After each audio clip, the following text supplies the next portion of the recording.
Welcome to St. Louis County Library's virtual program, Homegrown National Park is Growing Here, presented by Jean Ponzi as part of the Partners for Native Landscaping webinar series. I'm Sarah Quince-Jones, the Adult Programming Coordinator for St. Louis County Library. Before we get started, I wanted to bring to your attention a few helpful tips in case this is your first Zoom program with us. First of all, this is a webinar, which means you should be able to see and hear us, but we won't be able to see or hear you. So if you have any comments or questions, please do use the chat that has been enabled. And questions will be addressed at the end of the presentation. We just want to make sure that you don't forget the good questions you have. So feel free to drop them in as they occur to you. You'll notice that we do have live captions. So you'll see those scrolling across the bottom, and you can show or hide those or make them larger or smaller, whatever you need to get the most out of today's presentation. Those menu functions can be found under the caption button in the Zoom window.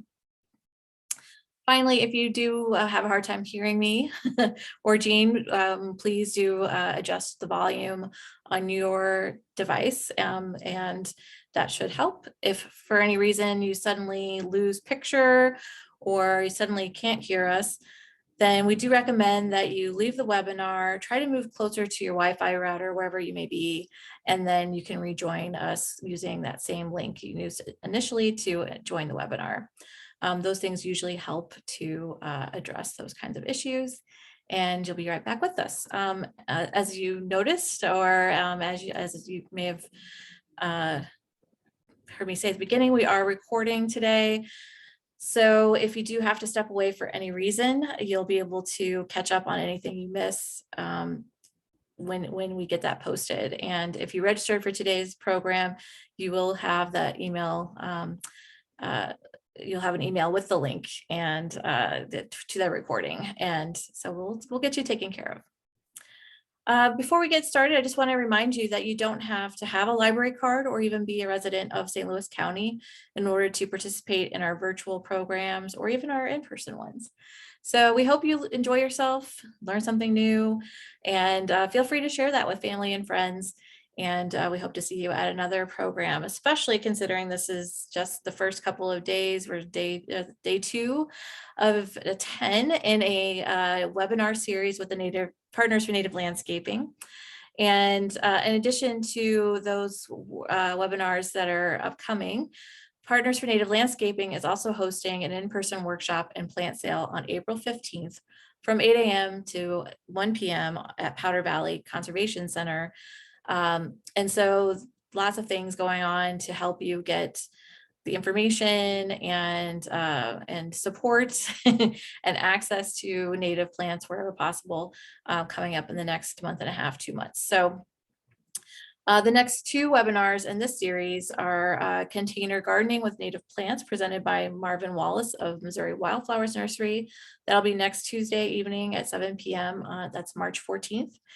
And then the next day at 2 p.m., Wednesday, March 15th at 2 p.m., Transforming a Yard from Invasives to Natives. And those are the 2 that are next up on our webinar series here that SLCL is proud to host in partnership with the larger Partners for Native Landscaping.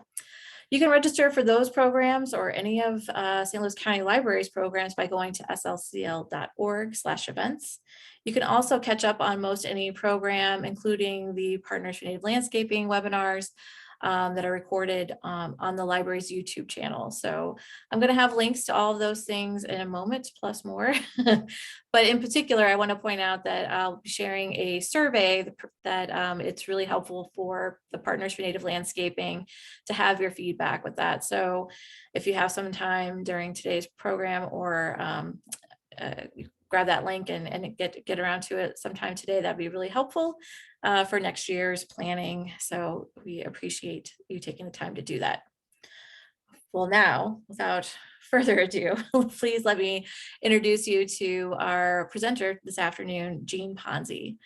Jean is the Green Resources Manager for the Earthways Center of the Missouri Botanical Garden, which is a group devoted to an increasingly vital goal, conservation of energy and other natural resources for the future, otherwise known as sustainability, meeting the needs of the current generation without compromising the ability of future generations to meet their own needs. Thank you so much for being with us, Jean. We really love having you at any time, but in particular during this Partners for Native Landscaping webinar series. Over to you. Thank you, Sarah. Thanks everyone for tuning in today. Thank you, St. Louis County Library, for hosting Partners for Native Landscaping. Again, it's wonderful to be able to get this kind of outreach to the audience that the St. Louis County Library reaches. So I am really pleased to be able to share with you content that is really happening here. This is something that you can plug into, something that we can all plug into. And in this day and age, when there are really pressing issues and concerns that have, some of them have like finally started making the headlines after a long time, what can we do? People always want to know what you can do. And this native planting, native landscaping, restoring biodiversity through native landscaping in our places, this is something that anyone can do. And in my entire 30+ year career of talking about green stuff, this is one of the things that is the most rewarding, the most fulfilling. It's not the only thing. It's not the be all and end all, but it works. It's powerful. It's collaborative. It's local. It's ecological, and it makes people happy. And there's not a lot in the green space that does all of that. So this, the title of this program comes from our friend and colleague, Doug Tallamy, Homegrown National Park. And this effort is happening here. So if you have a little bit of space outside of your apartment, outside of your house, if you have a pot on a patio, if you have a field, an acre, a yard that you have, that you tend, if you are living in the city, if you have suburbs, if you are in an HOA, you can participate in this native plant movement. It's happening at schools and school grounds that are transformed by native plants that become homegrown national parks in and of themselves, are powerful learning labs. Healthcare facilities are increasingly turning to native plantings around their grounds, and in some cases also in rooftop gardens like children's hospitals in St. Louis, where there are actual healing gardens that patients and families and healthcare providers can tap into. The corporate sector is working with native plants and putting native plants to work on their grounds. It is cost effective. It also makes a significant statement about sustainability commitments within companies, and it creates walking paths and natural places for employees to refresh themselves. It's good business. Homegrown National Park as a concept comes from, and I say this really truly, our friend Doug Tallamy. He is a bug guy. He's an entomologist at the University of Delaware. He's a best-selling author, and he's one of those science communicators that can get the message across to anyone, like Neil deGrasse Tyson, like Jane Goodall, like Sir David Attenborough, like David Suzuki. He is an incredible science communicator.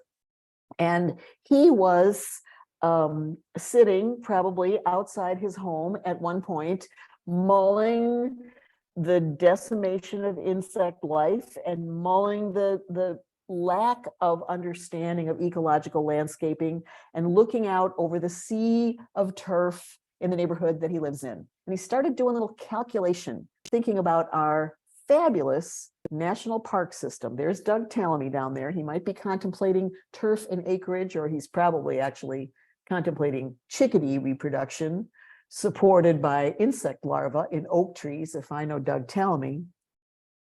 And the facts about how we use our land are very clear to him. We're very clear to him. This is a graphic that shows how land is divvied up in just the continental United States. And look up at the very top there, that little sliver across the top of our country is all that is dedicated to national parks, federal wilderness, and state parks. It's good, but it's not enough. And those wild places are wonderful and important to preserve, but we have the capacity to use our place to make a difference too. And that's what Homegrown National Park is about, is changing the landscape literally from turf nation, 40 million acres in the US, in the continental US alone, is grass. And I could characterize grass, turf, as basically living concrete. It doesn't serve an ecological function. It's good to walk on, it's good to sit on, it's good to have the dog run and play on. Converting that turf nation to Homegrown National Park, an idea that now has a national campaign, a website associated with it, homegrownnationalpark.org. This is something that Doug Tallamy came up. A woman named Michelle Alfandari heard him talk. She's a marketing professional. She helped take this idea into reality. They're currently looking at hiring an executive director. So nationally, this movement is growing. This idea has taken root. Do this landscape transformation and put yourself on the map. And we have resources, we have partnerships, we have communities, friendships, relationships in St. Louis that are making this happen here. So start a new habitat. It's really good with a turn of phrase, Doug Tallamy. And if you want to read his take on all of this, St. Louis County Library has all three of his wonderful books in their collections. Bringing Nature Home, the very first one, Nature's Best Hope, came out in 2020. We are Nature's Best Hope. And then The Nature of Oaks, that follows an oak tree around every month of the year, and what that keystone species is doing to restore ecosystem services, to restore ecological health where an oak is planted. These are Doug Tallamy's books. This is where he says the stuff. And this is the idea for Homegrown National Park. These are the goals and the outcomes. Awareness, not just of the problem of biodiversity loss and insect population decimation and loss of bird species, but awareness of the solutions that you can do, that any of us can do and participate in. Changing culture, changing the way we look at our aesthetics and our landscape and our values of what it means to be a good neighbor in how you keep up your property, and also to recognize the fact that nature, we are part of nature. We need nature. Nature probably could do okay without us, but I don't think that's going to be a total split anytime soon. So let's do our part, and that we all have the responsibility to sustain ecological health. Responsibility, let's unpack that. Ability to respond from each one of us, our capacity to do our part in the circle of life, and in this case, partner up with native plants. And that capacity changes. It changes when you have stuff you have to pay attention to in your family that takes you away from this kind of service and engagement. It changes sometimes with your economic situation or with your health, but we have the capacity, the ability to respond to crises like loss of biodiversity and loss of insect life. And we can do that in a way, in partnership with native plants, that brings joy into our life while it heals the rips in the web of life that our species has been the ripper of. And also you can measure the conservation progress. You can map, you can track, you can add up the acreage of transformation. Benefits of Homegrown National Park. One of the big benefits is that this is a you can do for all of us.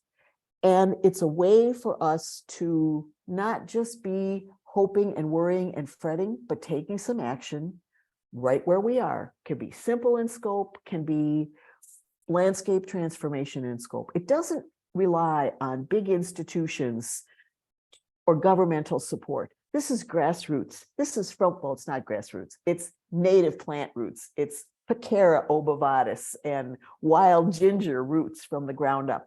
And Homegrown National Park, as a national project, a national campaign, merges the conservation efforts of national organizations that we have active here.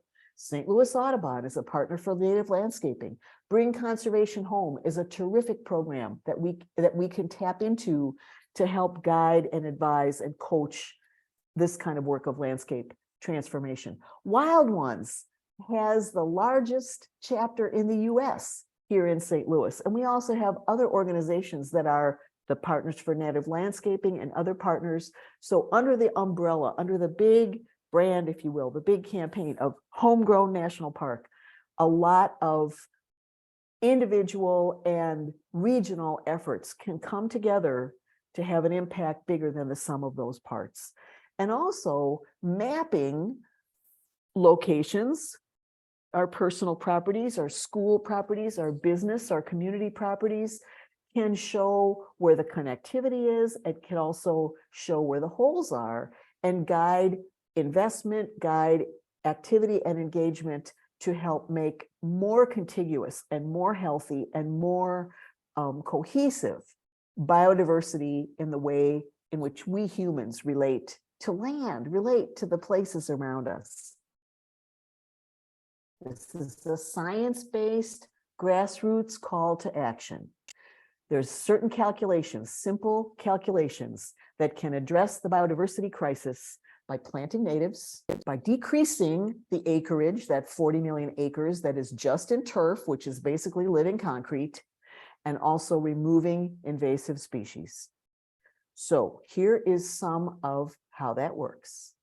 The basics, a summary of ecological landscaping. And when you tune in to the other webinars in this spring series, you'll be seeing and hearing and learning about some of the specific ways to do this. My presentation today is an overview of the big ideas and also the how. The how is a big idea, and it's also right within the scope of what we can do with our own hands and our own trowels and our own spaces. Ecological landscaping.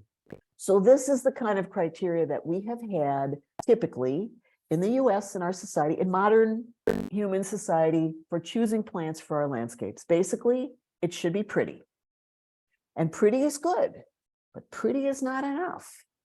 When you only emphasize the decorative value, and then you have these, key things like have a focal point, have a screen so you have some privacy in your yard. When you only do that, and you only think of plants in the landscape as decoration, as decor, that becomes ecological destruction.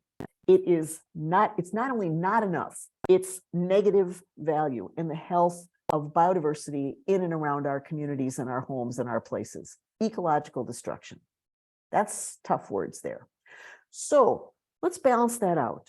Let's add in some other criteria that will balance the emphasis on just pretty. Design and develop and maintain and appreciate and converse about and promote landscape that supports food webs, that has keystone species. You'll hear about that more in more of these webinars. I think you probably heard about it from Dr. Desiree Narango in last night's webinar. Species that support a diversity of insect life, especially of caterpillars, larvae, which become food for baby birds, and that's food webs, everybody eating somebody. Choosing plants and choosing to landscape our areas in ways that protect water quality, that even sequester carbon, that restore soil health, moderate weather there in the middle there, increasing tree cover, increasing plants in our urban and our inner ring suburban areas, especially where there is not tree cover, so that we have resilience in the middle of heat island effect and increasingly hot summers, so that the power of plants can manage gully washer rain events and we have less flooding in our urban and suburban areas, so that the biodiverse habitats around us will support natural predation. A pond landscape with native plants, or a settling pond in the middle of a subdivision with native plants around it, in the middle of your subdivision or your office park or your condo complex, can support dragonflies that are natural mosquito predators and help protect human health that way. And absolutely create habitat for pollinators. We need to especially emphasize creating habitat for pollinators. And when we add this functional awareness to the selections that we make, the choices that we make for the plants that we have around our human environments, then our landscaping can literally restore the health of ecosystems. And that's big. That's really big. That puts a lot of power in our hands and under our trowels and under our spades and through, in our buckets and in our neighborhood gardening collaboratives. It's big, and we can all participate in it, be that ability to respond, that responsibility. So one thing that's important to do is to understand and limit use of plants that are classified as exotics. These are plants that are primarily or sometimes purely ornamental. They are not species of plants or types of plants that are native to a particular region. They may be plants like hostas there in the left-hand corner. So many people love hostas, and guess who else loves hostas? Deer. Deer is like, come on in and chow down when you plant hostas in a suburban neighborhood.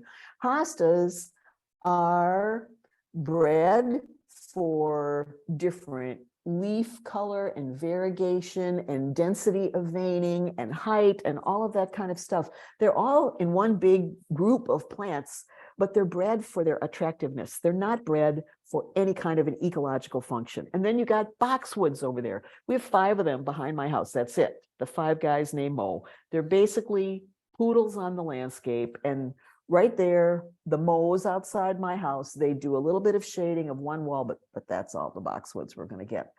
Knockout roses, plants like knockout roses in the bottom right, they were bred so that people who can't grow roses can grow roses. But they're also bred so that they are pest resistant, which means that no bugs eat them. And if no bugs are eating things in your landscape, you have a dead landscape. That's a problem. There's pest insects, yes, and you don't want squash beetles in your vegetable garden. You can address that with companion planting.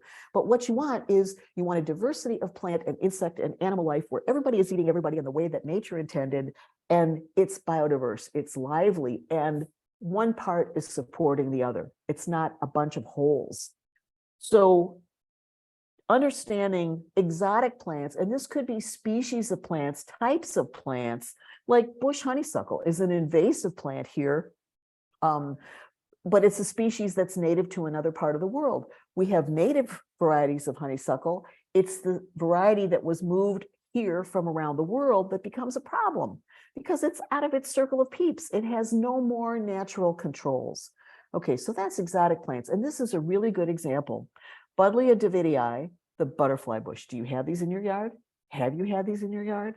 When these came out, it was early in my tenure as a homeowner in the 1990s. And oh my gosh, I just went for them hook, line, and sinker because they're beautiful.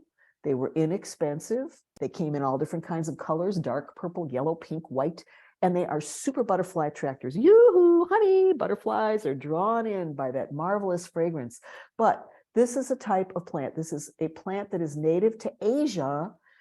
And as such, it doesn't have the ecological relationship with insects here. It's a circle of peeps. Ecology is all about relationships in place. And so the relationships between plants and insects in one place in the world is going to be different than in another place in the world. And that's like the value of cultivating those ecological relationships with native plants is like going to a place in the world and you get to enjoy the unique cuisine or the unique culture or the unique dialect of that place, as opposed to having the same plants everywhere. And in nature, having the same plants everywhere is a recipe for destruction.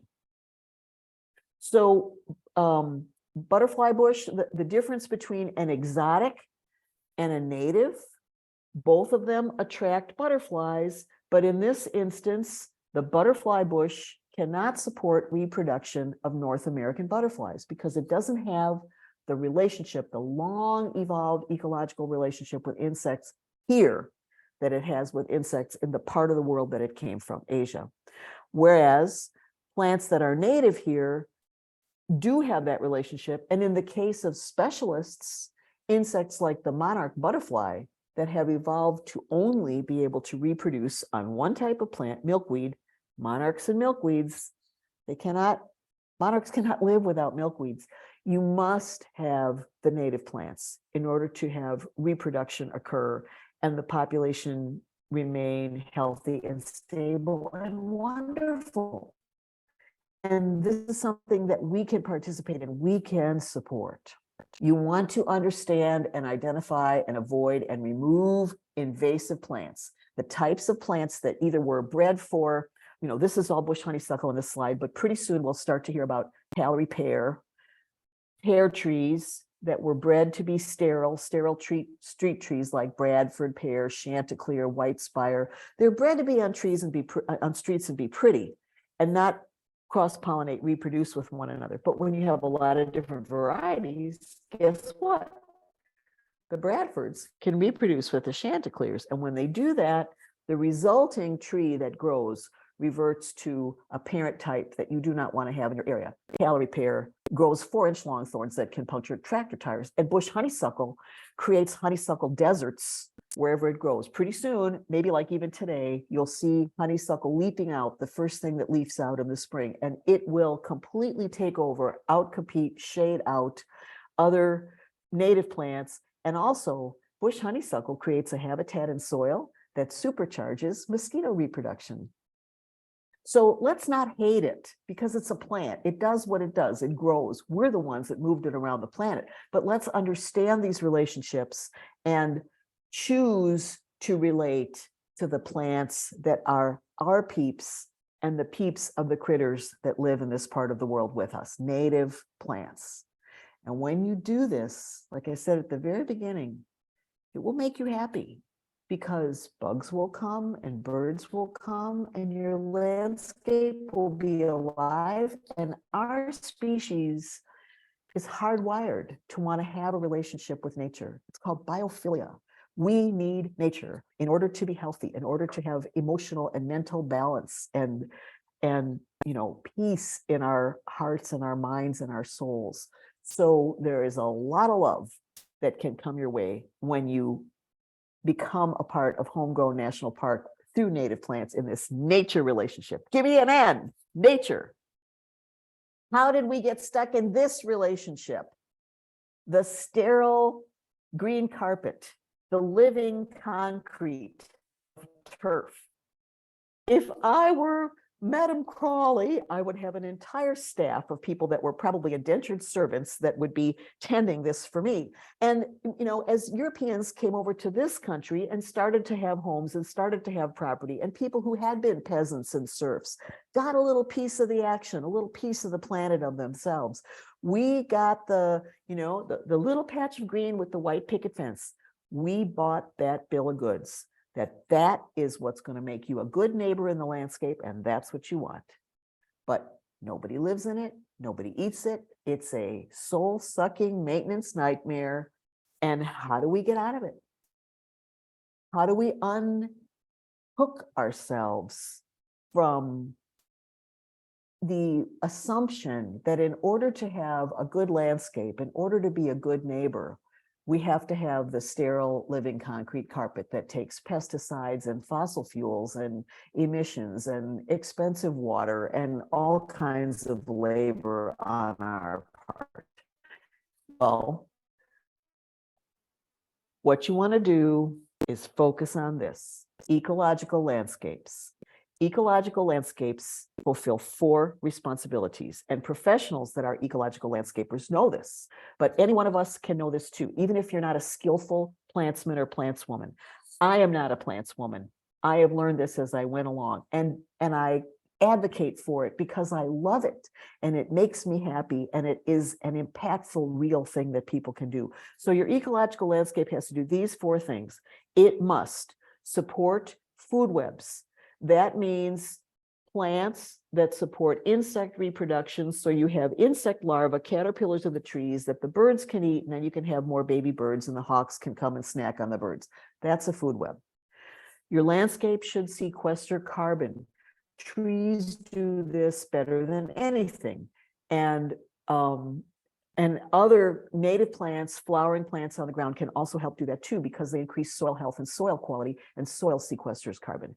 Your landscape must clean and manage water. And we have a very vigorous rainscaping movement here in St. Louis that uses native plants to clean and manage water on our property and also prevent flooding and overloading of our sewer system. And last but not least, an ecological landscape must support pollinators.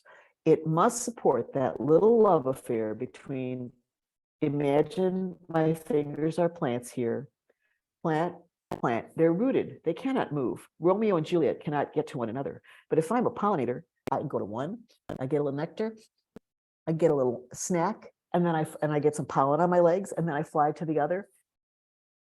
And the same thing happens, and the plants can reproduce. Plants and animals, it's reciprocity, it's a love story, it's generosity in action, which is how nature works. Yes, everybody eats somebody or everybody else in nature, but also there is that kind of generosity and reciprocity. And native plant landscaping can help bring that ethos into our lives and into our communities. It really can. And that's big. Okay, so an ecological landscaper knows that a lawn is not going to do any of that stuff. None. Zero. No pollinators, no food webs, tiny little wimpy little roots that cannot sequester carbon, actually don't even really filter water or aerate the soil so that water can filter in, and absolutely don't support pollinators. So lawn, here's some ways to think about it. I'm going to focus on lawn here. This is a big part of Homegrown National Park that you can do. You want to reduce the turf on your property by 50%. Remember that figure at the beginning, 40 million acres in turf nation in the US. The idea here is to cut that in half and replant the acreage with native plants that can fulfill those ecological functions. So you want to evaluate your property. You can look on Zillow and look at your property and calculate the area of your property. How much of that area is buildings? How much of it is property? Reduce the turf on the property part by 50%. And you can keep some turf. You don't have to dig it all up at once. You want to have it in areas where the dog is going to run, or where your kids are going to play, or where you want to have seating. Even if you want to have little seating areas out in your yard or grass under your picnic table as pathways between your native plantings. And the way in which the turf and the native plantings relate can change over time. It doesn't have to be totally fixed. I use the term living concrete, but it's easier to dig up than concrete. And then you also want to retain, and you can retain, some turf as mowed strips around your native planting. You can border your native plantings with other stuff, of course, but when you leave a little turf around them, that makes your native garden look like you intended to put it there. It's not just a mishmash. And that's important when you want to relate to your neighbors or you want to relate to your HOA. You want to have the aesthetics and the functionality both be a part of how turf and natives interact. But you want to cut by half that turf. That's one of the goals of Homegrown National Park. You can also, with the turf you have remaining, instead of just having one, zoysia or bluegrass or whatever, you can let the clover and the dandelions and the creeping thyme and the creeping Charlie, you can let those plants grow, the violets grow in your yard. You will be growing a bee lawn, in effect. You'll be growing those little plants. I mean, in my yard, that's really what passes for grass, frankly. It's green, you look at it and it's green, but it's not what you're mulching and fertilizing and spraying with pre-emergent herbicides, blah, blah, blah. So this is from the University of Minnesota. This is specifically for supporting honeybees, which are not native, they are pollinators, but we really need to support our native bees. But this is a really good example of the kinds of things that will come up in grass areas in pretty much everybody's average yard that often come out first thing in the spring when the pollinators are waking up. So a bee lawn is one option. And this is for the turf that remains. Another thing, and this is, getting a little bit of traction in St. Louis, no mow May. In Scotland and in northern Wisconsin, no mow May is a thing, meaning don't cut your grass until up there, the end of May. Last year, I did not mow anything in our yard until the middle of May. And that was when it made sense, because that was when the stuff, the violets had bloomed out and the creeping Charlie had bloomed out. And the other stuff that gets really tall was up around my ankles. And then that starts to be Chigger world. So here, no mow midway through May makes really good sense. In northern Wisconsin, in Stevens Point or Wisconsin Rapids, or in Scotland, up very close to the Arctic Circle, then you want to not mow until the very end of May. And you can see down here in the bottom, this is a shot from a house in Minnesota. It's violets all over the yard. It used to just break my heart to mow the violets after they had all bloomed, because at our place, the violets come out and there's this beautiful carpet, and violets are wonderful support for pollinators. Even dandelions. So, number 2 thing to do in Homegrown National Park, you want to plant native species, at least 70% of your plants. And in the calculations, if you want to be official about Homegrown National Park, this gets a little bit wonky. Doug Tallamy has said 70% of plants by volume of plant tissue. Well, if your trees are native species, that gets you up to that 70% by volume of plant tissue pretty fast. But you can also just think about how many different kinds of plants do you have on your place? Out of those different kinds of plants, get to 70% native species. That may mean you need to put in a bunch more native species if you already have some plantings. It may mean you take some things out, or when some things die or whatever, you take them out and you replace them. A nice thing about taking out plants, you can always compost them. So it's not like you have to throw them in the landfill. And you can get really good garden design ideas from a wonderful source, Grow Native, our regional native plant program. Grow Native, the best, in my humble opinion, native plant program in the USA. That is saying something, because one of my mottos is Missouri, not last in everything. And Grow Native came out of Missouri. It was launched by our Missouri Department of Conservation with our tax dollars. MDC, a partner for native landscaping, they grew it up to be a mature program. They worked with growers, they worked with plant sellers, they worked with seed collectors, they educated the public, they cultivated the business of growing native plants. So all of that grew up together in a very ecological way. And then the Missouri Prairie Foundation, a nonprofit, took it over. And now Grow Native is managed by the Missouri Prairie Foundation, and they're doing a great job. Grownative.org. You can find planting plans and look at what you're seeing there. You're not seeing one of a whole bunch of different plants. You're seeing clusters and groupings of a relatively limited palette of plants.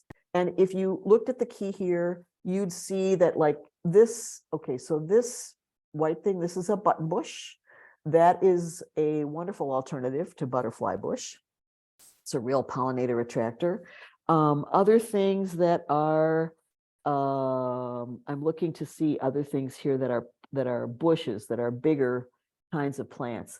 But a good native planting design can function as an island in your turf. Get out your garden hose or a rope and lay it out on the turf in a shape that you like, or a shape that is a design you want to replicate, and dig around the edge of that rope or that garden hose, dig up the turf in there, and let that be your first native plant island. It's a really, really good strategy to start with native plants. You can also do it along the borders of your property, but I think it's really fun to have them right out in the middle and then let those little turf paths snake around them. So you can walk around with a glass of libation in your hand with your friends and really enjoy it at sunset. And you want to use, as I said, masses of fewer types of plants, not just like one or two of many kinds, because one or two of many kinds gets you a mishmash. It's like, how do you plan meals, right?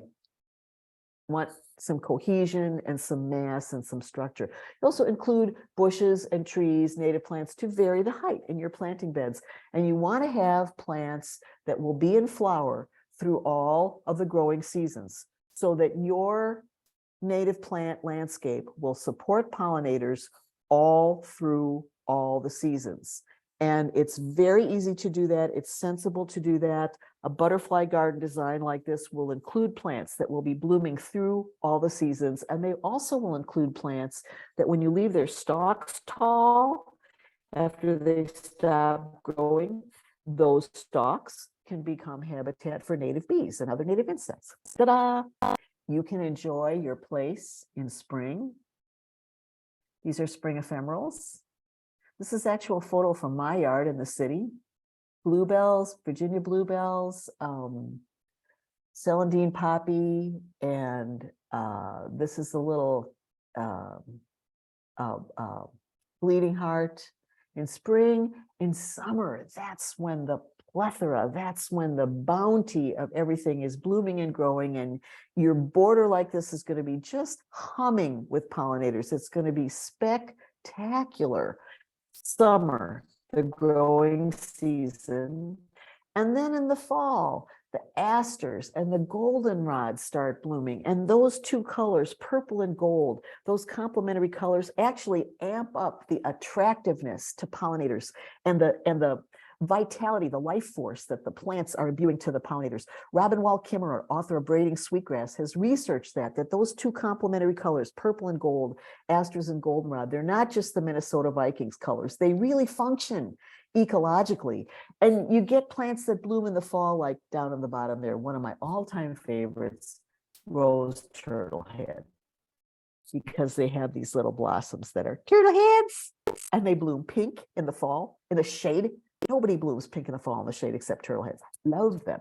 Monarchs migrate through. They will be reproducing on your milkweeds in the fall, and they'll be nectaring on your asters and your goldenrod. And then even in the winter, when you leave those stalks and the seed heads, and you have different colored twigs from your native bushes and your native trees, and birds are eating the seeds off those seed heads, and native pollinators are nesting in the stalks, you still have that liveliness in all 4 seasons. This is what native plants give to us. This is what native plants bring to us and our relationship with nature. It is a win-win-win. Homegrown National Park, and there's no admission charge. So what if you're not a good gardener? What if you're not a plantsman or a plantswoman? What if stuff dies when you look at it? That happens. There are many, many professionals in our area that can help you do this. And the place to find them is right here in the Grow Native Resource Guide. I can tell you that in my 30 plus years being Green Jean Ponzi around St. Louis, there are hardly any one-stop shops for information and resources, because there's just miscellany, of information needs and all that. But the Grow Native Resource Guide is a one-stop shop. It will show you planting plans. It has colored pictures. It will show you plants. It will tell you, and then it will have the resource guide itself will have a grid of who does landscaping, who does rainscaping, who sells plants, who sells seeds, who does education all around the Grow Native service area, which is Missouri, Illinois, Iowa, Kansas, and a little bit of Arkansas and Oklahoma. It's our eco-region. And one of my favorite things about Grow Native is its name. Grow Native, it's an imperative. So the Grow Native Resource Guide, you can find it online at grownative.org. You can get it in PDF form. You'll be able to get some copies of it when you go to native plant sales this year. And the other thing that is indispensable comes from my friend and colleague Mervyn Wallace, who is speaking in the next webinar in this series about native plants and containers. Missouri Wildflower Nursery's catalog, which has all the pictures of all the plants. Are they shady? Are they sunny? Are they wet? Are they dry? So you can actually see what they're doing. Indispensable and great bathroom reading. Okay, so where do you get the plants? Buy local. Grow Native and buy local. This is the Missouri Wildflower Nursery's catalog there in the lower right. Go to your locally owned garden centers. They are the ones that have people on staff who are native plant experts. They're the ones that source the plants with the ecotypes, with the ecological, genetic, and cellular relationships to the insects in our area. And when you buy local, when you shop at the local stores, more of your dollar stays in the local community. This is another really win-win-win thing about this whole Homegrown National Park concept. The standard factoid is out of every dollar you spend in a locally owned business, 45 cents or more of that dollar stays in your local community, because the owners and the employees shop in stores in your neighborhood. They send their kids to the same schools. They pay taxes into the same tax base. Whereas 15 cents or less of every dollar you spend in a chain store goes into the local community. And when it comes to buying plants and native plants, you cannot get native plants at the big box stores, the chain stores, because they are sourcing their plants from national growers that supply a national chain of stores. That's not to diss them, but it's to say very clearly, if you want native plants, go to locally owned garden centers or go to plant sales and buy from local growers. And you want to get the genotype, the phenotype. You want to get the plants that really are at a genetic level closest to home, because they're the ones that are going to be the strongest and most resilient and reliable restorers of food web in your Homegrown National Park. We have plant sales coming up. The goddess of all plant sales is the Shaw Wildflower Market. May 6th, that's a Saturday, open to the public. May 5th, open to Missouri Botanical Garden members. Partners for Native Landscaping will have plant fairs at our 2 live events on Saturday, April 15th at Powder Valley Nature Center and Sunday, April 30th at Beyond Housing in Normandy, in 2 very different parts of the community, where native plants will be going out into many yards, many homegrown national parks. And it's so fun to talk to people about this kind of stuff. I love it. But if we lose the lawns, what does that do to the landscapers? Is that going to undercut all the landscaping jobs? Are we going to be decimating our economics? No. No, in fact, just exactly the opposite. Because although a native plant landscape needs maintenance, especially for its first 3 growing seasons, once it's established, it needs much less. You don't have to mow it every other week, for crying out loud. And the expertise that native plant ecological landscaping brings into the picture in the green industry, the landscaping industry, the professionals that support Homegrown National Park, is cultivating new skills and new understanding in those people's lives and in their professions. It's growing what are called green collar job opportunities, attracting and helping to train people to join the landscaping firms and work in the parks departments and work in summer student job programs that are ecological jobs and that are jobs for people who just need a job that can grow into career opportunities. So native landscapes are the growth area in the green industry.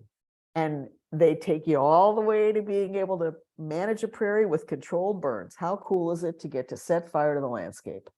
You don't get to do that when you're just driving around on a mower, let me tell you. And job-wise, training-wise, one of our partners for native landscaping partners, St. Louis Community College, the horticulture program, enrollment is off the charts. Since the horticulture program started an emphasis on ecological landscaping with native plants. Folks are still learning how to manage turf. They're still learning how to do ornamentals and manage trees and do the standard things. But when the ecological landscaping stuff, the native plant stuff, the Homegrown National Park stuff started to come into the curriculum, enrollment mushroomed, and 80% or more of the students that go through this program with only community college tuition debt get jobs before graduation. This is the growth industry. So where can you see them? It's good to see them. It's good to meet the plants, make friends of native plants. This is one big place in downtown St. Louis. This is City Garden. It is 100% landscape with natives, plus all the boingy lights and water squirts and crazy, fabulously eclectic sculptures. But what you're seeing here is a very formal landscape. It's a limited palette of plants designed and planted and maintained in a very formal way so that the landscape which is ecologically robust, complements the extraordinarily eclectic sculptures in that place. Ding, ding, ding. You can see native plants in the city of St. Louis at Brightside, at the intersection of Vanderbilt or Kings Highway and Southwest. You can walk in to the Brightside grounds. This is a high-performance landscape, stormwater retention, rainscaping, trees planted in the sidewalk in silvacells that give the trees roots to expand. They're not just in little concrete boxes. When you're out on the Katy Trail, stop at the Prairie by the Piers store and take a walk in that little 4-acre prairie. It is a jewel of native plant landscaping out there in the middle of cycling wonder place in Missouri. This is just a little short, snippet of where you can see these are places that we can map as homegrown national park locations now in our area. The queen of native plant viewing and meeting is the Whitmire Wildflower Garden at Shaw Nature Reserve. This is one of the best, if not the best, native plant gardens in North America. And one of its great strengths is the Whitmire staff. Scott Woodbury, who was the curator there for 30 years, just retired last July, only used natives, not what are called nativars, cultivars, cultivated variations of native plants that might have changed the leaf color or the bloom time or whatever. And when you do that changing, you disrupt the chemical relationship, the genetic, cellular, evolved relationship between the plants and the critters. So this is, I don't want to say the Grand Canyon of homegrown national parks, because it's more like, I don't know, it's the great Whitmire Wildflower Garden of homegrown national park sites in our area. And it's a wonderful, wonderful place to visit. You can also learn there. You can see plants for patios, plants for sun, for shade, for container gardening, for woodlands, for wetlands. Forest Park is a wonderful place to see ecological landscapes with native plants. And yes, they have tennis courts and 2 golf courses and the Art Museum, Science Center, History Museum, Zoo. They have all that stuff, the Muni Opera, but they have ecological landscapes of various kinds. And since Forest Park converted from very conventional landscape maintenance to ecological landscaping, popularity, health, professionalism, public enjoyment, places to visit, places to play have all really proliferated in Forest Park. You can go to children's playscapes. The Ann O.C. Albrecht Nature Playscape in Forest Park is landscaped with native plants. Very, very fun place to play. At our own Missouri Botanical Garden, the Doris I. Schnook Children's Garden is 100% native plants. We have something for everyone at the Missouri Botanical Garden. We have roses and hostas and boxwoods and the largest authentic Japanese garden in North America. But our children's garden is an ecological paradise. It is all native plants. So that's the place to go, climb around and jump on the boingy boingy water things and meet the native plants. Scientific major institutions like the Donald Danforth Plant Science Center is now landscaped with a prairie around their property.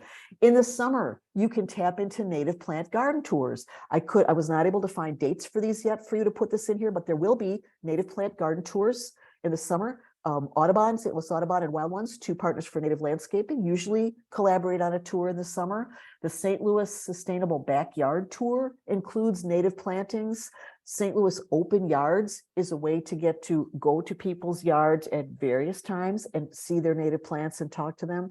These are locations, homegrown national park locations. And this year, Missouri Botanical Garden, and I'm going to be one of the project leads on this, will be working on mapping these here locally and getting them on the map in the Homegrown National Park map nationally.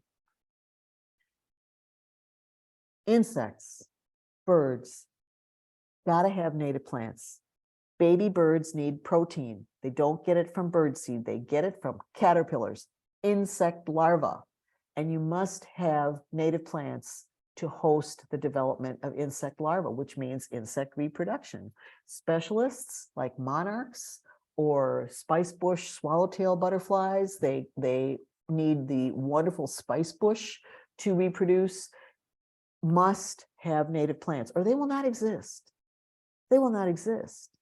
And what would our yards and our neighborhoods and our parks and our places be like without our relatives in the insect and the plant and the bird world. Yikes, dead zone. Let's not do this.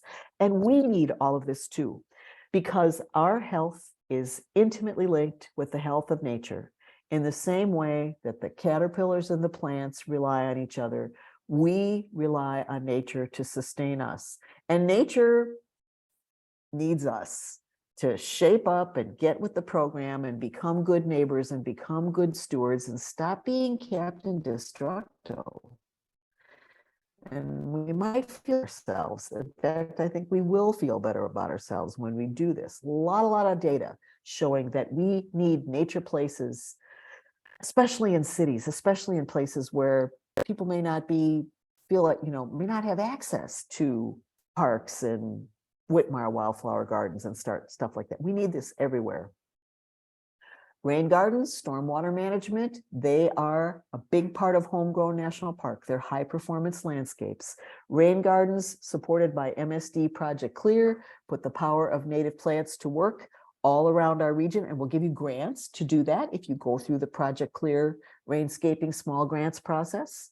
When you put native plants and have a homegrown national park development in the middle of your suburban neighborhood or your HOA or your condo development or your office park, then suddenly, yeah, you have water retention, but not mosquito breeding. You have a lively habitat. Would you like to walk around that? I would.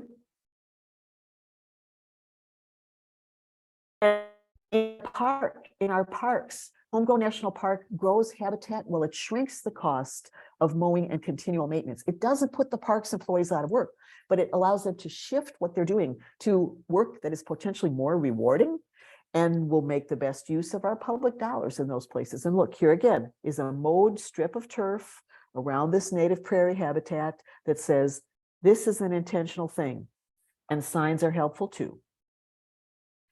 So you can have a homegrown national park in a window box, in a pot on your patio. You can have it right outside your door. You can start small and grow. It is a habitat. It's a habitat that will grow on you. You can have gravel and pots. This is a garden from Minnesota. In the summer in Minnesota. These are native plants in pots in an area, for whatever reason, they're not growing in the ground. And out in spaces that normally would just be that sea of living green concrete, you can have functional native plant landscapes that are helping to capture and manage stormwater and reduce flooding and reduce the impacts on our stormwater management system.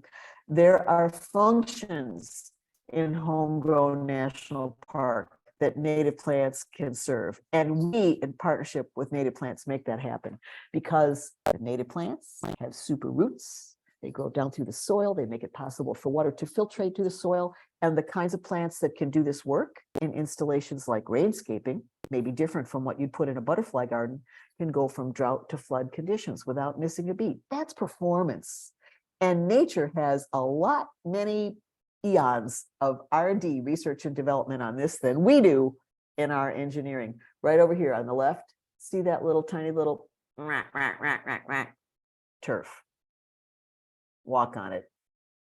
That's it. Okay, native plants are powering what's called green infrastructure. In stormwater management, I mentioned that, and what I always like to say about this is it doesn't put the concrete guys out of work. You still need some hardscaping to manage stormwater, but native planting, green infrastructure leverages in the power of plants and the power of the green industry to manage a precious resource. Water, we get free water, it's called rain, but when we have too much of it all at once, that becomes a problem. And so all of the rain gardens that we have in our area that people have been putting in, supported by MSD Project Clear grants, they are going on the map this year as part of our regional Homegrown National Park. Start a new habitat. Be a part of this. Put yourself on go to homegrownnationalpark.org, put yourself on the map. Be a part of this movement. And professionals in St. Louis, myself included, are going to be working on this mapping and this recording and this advancing and advocating for more of this. more than 40 million acres nationwide. This doesn't even cover parking lots. It's a desert. Nobody's living there. Nobody's eating it. We have to maintain it. Let's transform that. So if we replant natives on half of the area that is now in lawn, the 20 million acres that we will have transformed will grow more habitat than the entire national park system that is our national treasure. All of these locations combined. That's the idea that our friend Doug Talmy had when he thought of Homegrown National Park.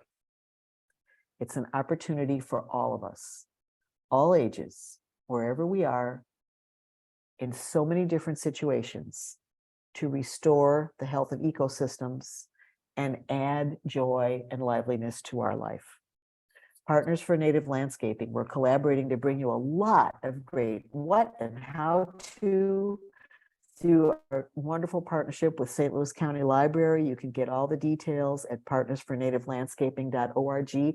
Go to grownative.org, a one-stop shop to get you going on all this stuff. It's your golden eagle pass to Homegrown National Park. And we are very happy at the Missouri Botanical Garden to take your green questions anytime. We have a Green Resources Answer Service, 314-577-0246, or greenresources@mobot.org. At your service. Yes, we have boxwoods and roses and hostas and petunias, and we also have strong voices advocating for human capacity to restore the vitality of nature and the relationship that we have and need to have and can have with our relations in the circle of life. Homegrown National Park. Yippee. Questions? Thank you so much, Jean. We've had a lot of comments thanking you for your time and expertise as always. We always learn a lot from you and have it put in the best, most accessible context as well. So we really appreciate that. Thank you. Of course. Thank you. And so we had some questions. Maybe a good place to start is, do you have an idea of how many acres or what percentage of the St. Louis residential area, I guess, are part of the Homegrown? Nope, not yet. No, not yet. No, but through Missouri Botanical Gardens Biodiverse City St. Louis initiative, which I'm a part of the staff of, we have funding this year to do some of that calculation, to work with St. Louis Audubon's Bring Conservation Home, with Wild Ones, with Conservation at Home that's run by Heartlands Conservancy on the east side. Get the locations, get the addresses, start mapping this, start calculating it. It'll be really fun to see what we already have while advocating for more. Absolutely.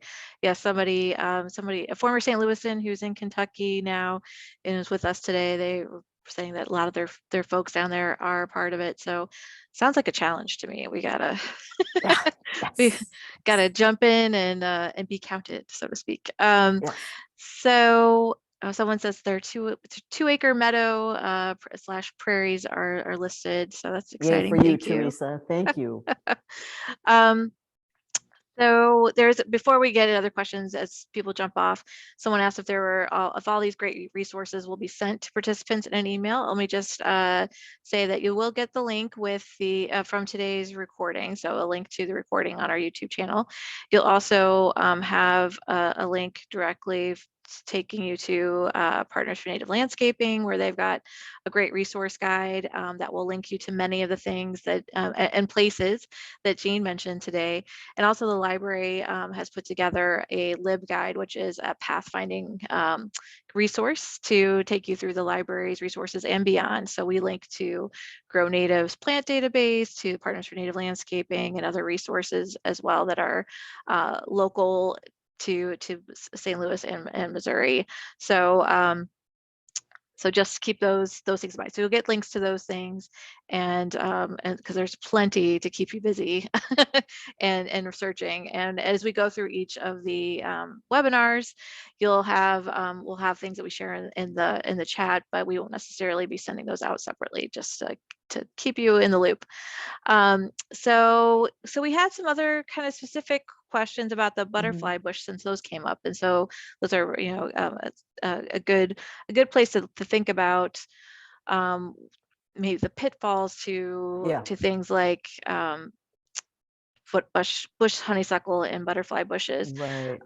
Someone asked I about, see that question from Julie. Sarah, why uh-huh, are butterflies on butterfly bushes? mhm, Butterfly bush is a butterfly attractor. That's part of its nature. Butterflies mhm, attracted to it. They are attracted by the scent. I'm attracted by the scent. The problem is that, as I said, butterfly bush, Buddleia davidii, that plant is native to Asia. And so the relationship for reproduction that bush has to butterflies doesn't function here. mhm, It hasn't evolved genetically. It hasn't evolved that, I don't know what the other term would be. So butterflies are attracted to it and they can nectar on it, but they cannot reproduce on it. And when there are mhm, butterflies that are specialists like monarchs or like spicebush swallowtails, they really can't reproduce on it because they need their own host plants. They need mhm. milkweed for monarchs and spicebush, Lindera benzoin, for spicebush swallowtails. So that's the issue. The exotic plant native to someplace else in the world doesn't have the relationship with the bugs here. And Mhm. that bug and plant relationship, that pollinator, that love story, that's what we want to cultivate. That's what we need to restore. That's yeah, the good point that the nectar is there. And I think with the bush honeysuckle, I was hosting a walk on the greenways with somebody from Great River Greenway, and they were talking about how they thought of the berries on the bush honeysuckle as Skittles, that birds, like anybody, we love to have a Yeah, sweet treat now and then, but there's no nutrition there. And right, so just because we're attracted to those things doesn't mean that it's good for us. right, right. And also, I think a point that I think other people have made over the course of having attended a lot of these webinars too, is that when we plant things like butterfly bush or bush honeysuckle, that's also taking the place of other plants that would be more productive for You bet. our You bet. ecosystem too. So those are good So reasons. the nectar from butterfly bush is not a problem. It's not like Mhm. eating Cheetos, but That's good. the nutritional content of the berries in bush honeysuckle, which that species of honeysuckle, Anicera macchii, it's native to a part of Asia, another part of the world. It's not that it's Asia. It's not that it's bad. It's another part of the world. It's Mhm. out of its circle of peeps. So in that part of the world, that plant is feeding birds what the birds need at the time of year when that plant bears berries. But in our part of the world, that plant, bush honeysuckle, which has sugary berries, is feeding the birds basically, I always say, Sarah, Coca-Cola, not Skittles. Mhm. When what birds need in the late summer, early fall, when the bush honeysuckle is bearing berries, what they need from berries at that time is fats for overwintering and migrating. And a bird has a bird brain. It cannot tell a red berry on a honeysuckle bush from a red berry on a spice bush or whatever it is. The bird's going to go for the berry and it's going to eat the berry and get the wrong kind of food and then out the seeds. And that's how you get a lot of bush honeysuckle. So that's the issue. And, just because the birds eat it doesn't mean that it's a good food source. Mhm. Great points. Thank you. And that brings me to a discussion about caterpillars and how those contribute to birds and that whole part of our food web. And yesterday in Desiree Narango's Mhm. talk, she mentioned that, for example, chickadees, which she has studied, eat 370 to 590 caterpillars per day per nest for 16 That days. is, can you imagine being those birds' mother? I mean, I don't I I had that. I was trying to calculate like how many trips does that equate? yeah. Like, that's how do they feed themselves?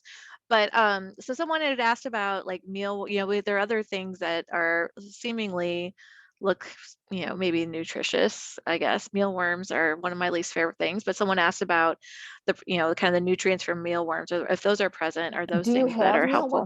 I don't know if we have mealworms in our yards, but the thing is, the plants will do the work for you when you have the native plants.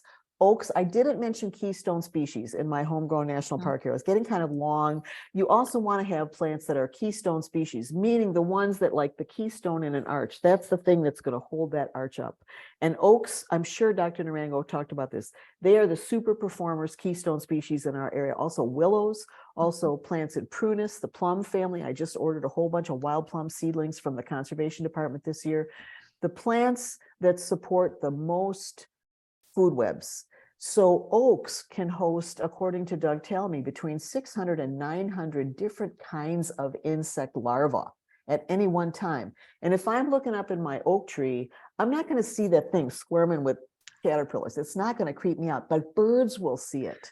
And that proliferation, that abundance of insect larvae that the keystone species can host, that's what you want to have in your property. Whereas a ginkgo, you know, the beautiful ginkgo biloba, one of the most ancient plants on earth, native to Asia, not our part of the world, not that really ancient ecological relationship. Ginkgos can host maybe 1, maybe 6 different kinds of insect larvae.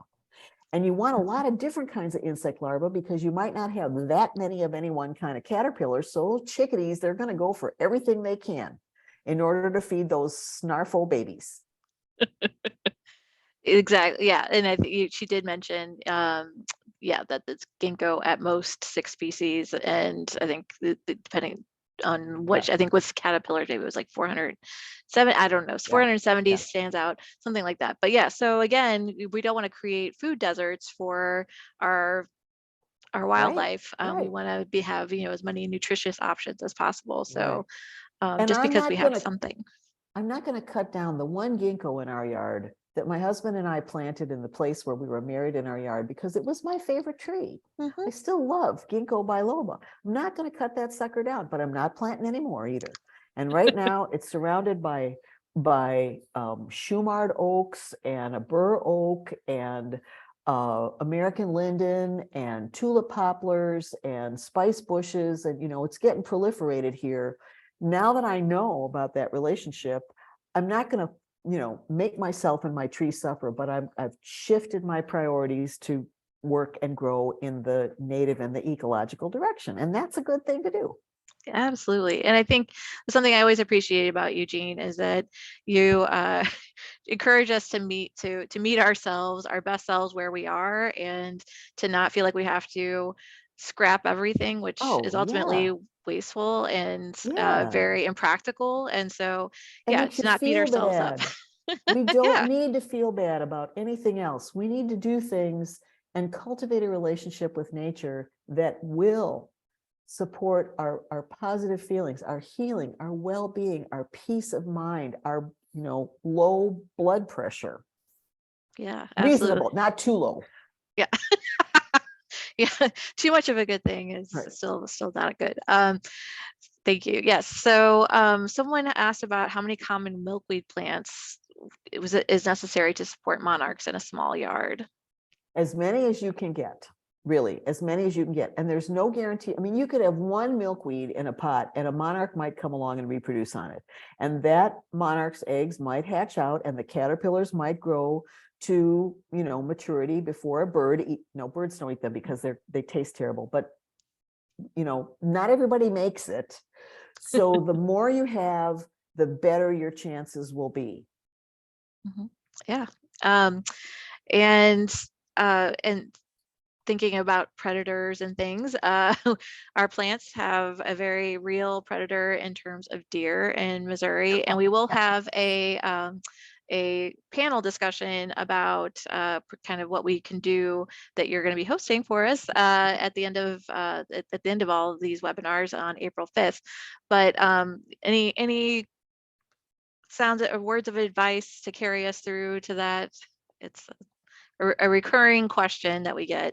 It is because deer, you know, deer habitat, right? Deer might be out in a rural area, but our human habitats have been going out and out and out and out and out. And so our habitat encroaches on their habitat and they come in and they find delicious things to eat like hostas and they reproduce and they don't necessarily have predators. And so their numbers get larger and that is what's happening. That's what happens in ecology. So plant choices are important. If you want to grow a vegetable garden, it's important to have a high enough fence that deer can't leap over it. And the panel that we will have, they will give you their best expertise and knowledge and ecological understanding about deer to work with. But while we are in each other's habitat, and I live in the city, I have possums, I have raccoons in my neighborhood. We don't have deer, knock on wood, in my neighborhood yet, but it's a fact of life. How do we coexist with the creatures into whose habitat we moved and into our habitat they move? That's part of our understanding and growing up beyond our toddler stage of being the only, like we were the only species in town. Me. No. That is, yes, that is the hard part. So there are a couple other questions that came in about the things that eat our gardens. And I'll just say, short answer from what I've seen in all the webinars I've sat in on is that there is no magic solution. So hopefully you can glean some different techniques and approaches over the next webinars, and hopefully something will work for you, because I think it does change. I mean, having watched my mother garden the same yard for 40 years, it ebbs and flows in terms of what's causing issues from season to season. So so there are some questions about tree species too. We talked about oaks earlier, and the things that it can support that are good for our ecosystems, and some questions about red buds as well. I just want to mention that we do have a native tree and shrub program next in the next couple of weeks. I'm forgetting the list, but you can check the Partners for Native Landscaping or the website, the library's website, for that roster. So anyway, if you have anything you want to throw in about red buds while we're on this subject. But red buds are native. They are, I think, Cercis canadensis, I think that's their name. Red buds are native. They're a wonderful street tree.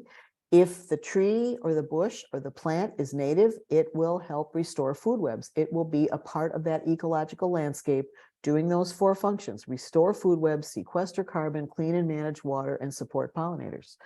The one thing, best 3 out of 4 for oaks. Oaks are wind pollinated, so they're not going to support pollinators. But oaks are a keystone species. Lisa asked, are all oaks good for here? Most of them are. Pin oaks are the least. So, if you're going to plant an oak, don't plant a pin oak. And it's fun to have other different kinds of oaks. They have different shaped leaves and they have different shaped acorns. And the Quercus family is a wonderful clan to get to know and get to be friends with. And I think, multiple different kinds of oaks on your property, if you have the space for them, great. Otherwise, do a little research on oaks and get a kind or 2 that will do the best in the amount of space that you have and the amount of sun and shade and what your soil is like, and go for it. Yeah. Having listened to Doug Talamy last year, that's great advice. I wish I had a place to plant oak trees, because it was inspiring what a big difference they can make in our little ecosystems.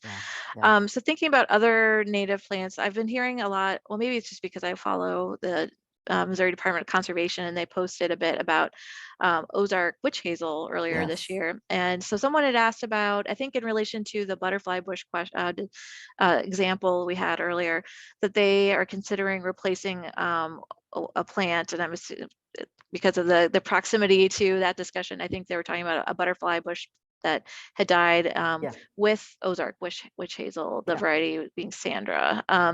And they said it must be a cultivar, but I did see it on, I think, Shaw Nature Reserves or the Botanical Gardens list of native plants. So she said, does this function? What, like cultivars that are close to our native plants or nativars? Any thoughts on choosing those if they're available or come our way? Yes, and I defer here to the view of all this of Wild Ones that has invested in some studies on this, revisited a study, I think in 2021 that was done a couple years before, Also to my friend and colleague, Scott Woodbury, who was the horticulturist at Whitmire Wildflower Garden for 30 years. I had the pleasure of interviewing Scott for the Wild Ones Journal, their national magazine, when he was going to retire. And he said that in all of his years working at the Whitmire, he really appreciated Carol David, who is the head of Missouri Prairie Foundation, which Grow Native is a program of, and Mervyn Wallace of Missouri Wildflower Nursery. They kept him on the rails and of growing the straight natives, not going for the cultivars. It's not to say that the cultivars are bad, but understanding what happens when you vary the plant. Typically, you're varying things like leaf color or bloom time, and those are factors that are very significant in the ecological relationship between the plants and the insects. So Wild Ones recommends the straight natives. Anchor your landscape with the straight natives, not the cultivars. And the Whitmire Wildflower Garden for 30 years has been a place of straight natives, which is different from some of the other famous wildflower gardens like Garden in the Woods or Ladybird Johnson Wildflower Center in Austin, where they do incorporate cultivars. People like cultivars, but why are we getting them? Because we want something new and we want something pretty and we want what the latest thing is. And so we, the gardening public, want the plant breeders to do that tinkering and do those changes. And that gives us cultivars or nativars. You know, 9-bark Diablo is a really good example. It's one of the first I encountered where the leaves were bred to be purple. Well, it's nice, it's pretty, it puts purple leaves in your landscape, but that changes the chemistry and that changes the relationship between that native bush and the insects. And one of the first times I went to a Doug Tallamy talk, and he was making this point about, you know, plant breeding and nativars. I asked, have plant breeders been able to identify what the factors are that anchor the ecological relationship between the plant and insect and breed for that as well as any changes? Not necessarily, because that's not what the public wants, but also, can you do that? Can you really tinker with those, with the plant genetics and with the nature, the characteristics of what creates that relationship between the plant and insect and not disrupt it? We're not real good as a species at doing that kind of tinkering and not being disruptive. So my advocacy is go for the straight natives, go for the natives that are native in your area. And if you move to another place like, you know, Minnesota or North Dakota or South Carolina, you'll meet some other natives. And that'll be cool. Good advice. Yeah, it doesn't take much to mess up a good thing. So yeah. You know, that doesn't mean you have to rip out, you don't have to rip out all your hostas. I'm not going to rip out my boxwoods, my 5 guys named Mo, but I'm not planting anymore. And around them, I'm filling in the spaces that we have with native plants as much as possible and learning them and meeting them and making friends with them, because those relationships in nature, the work of Robin Wall Kimmerer, the botanist and the indigenous author who got a MacArthur grant about a year ago, as she talks about those relationships between human beings and all other living entities on the planet.